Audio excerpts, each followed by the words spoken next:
Ben sana bir şey yapma, uslu dur dememiş miydin?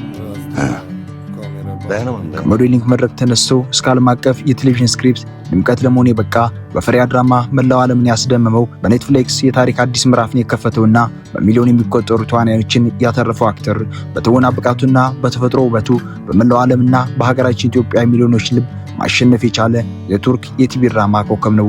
እንደ አውሮፓውያን አቆጣጠር ጥቅምት 27 ቀን 1984 በቱርክ አዳና ከተማ ተወለደ። ቤተሰቦቹ ትውልድ አልባኒያና ቦስኒያ ሲሆኑ ከተማዋ ለትውልዶች የቆየ የዳቦ መጋገሪያ የነበራቸው ባለቢዝነሶች ነበሩ።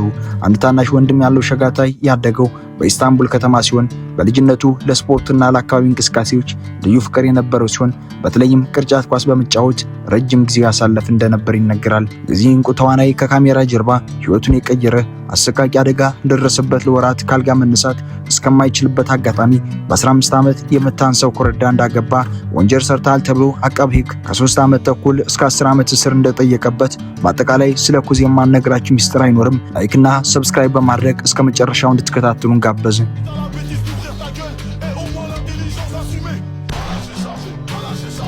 2005 ገና በሁለት ዓመቱ በአረቡ ዓለም ኑር በመባል የሚታወቅ ድራማ ላይ የምህነትን ገጸ ባህሪ ተጫወተ። የድራማ በመካከለኛው ምስራቅ ታሪክ ከስራዎች ሁሉ ከፍተኛ ተመልካች ሰበሰበ። ከ109 ሚሊዮን በላይ ሰዎች የቪዲዮን ማጠቃለያ የተከታተሉት ካቫንቺ በአንድ ጀንበር የአረቡ ዓለም የልብ ምት ሆነ።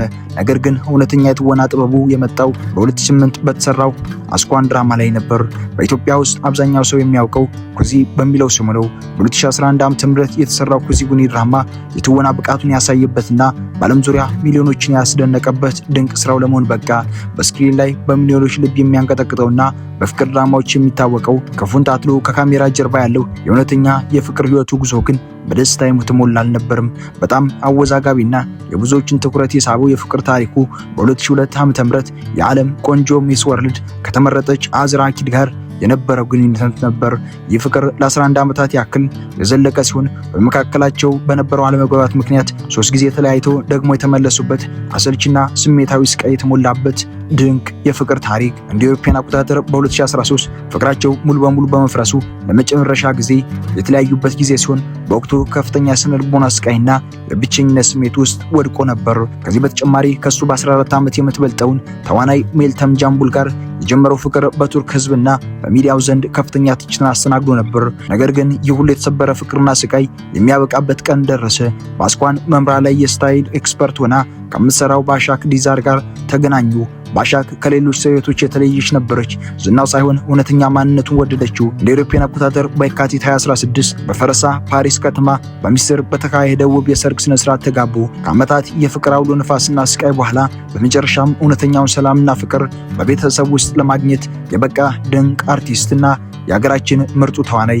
እነዚያ ሁሉ አሰቃቂ ውድቀቶችና የጤና አደጋዎች እንዲሁም ደግሞ የፍርድ ቤት መዝገቦች በኋላ ዛሬ ላይ ካቫንቺ ታትሎክ በገንዘብ ደረጃ እጅግ ከፍተኛውና የሀብታሞች ቅንጡ ሆኖ ይገኛል። በአሁኑ ወቅት የካቫንቺ ታት አጠቃላይ የሀብት መጠን ከ20 ሚሊዮን እስከ 25 ሚሊዮን ዶላር እንደሚገመት የተለያዩ የፋይናንስ መረጃዎች ይፋ ያደርጋሉ። የመጀመሪያውና ዋነኛ የገቢ ምንጩ የትወና ክፍያ ነው።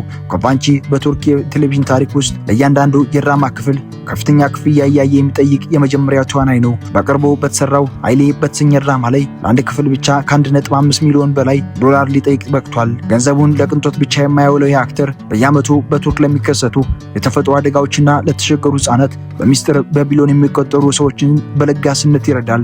የዛሬው ዝግጅታችን በዚህ አጠቃልን። በሌላ ጊዜ በሀገራችን ኢትዮጵያ ከሚገኙ አርቲስቶች መረጃዎች እስከምንገናኝ ድረስ ቻናላችን ሰብስክራይብ ማድረግ እንዳይረሳ።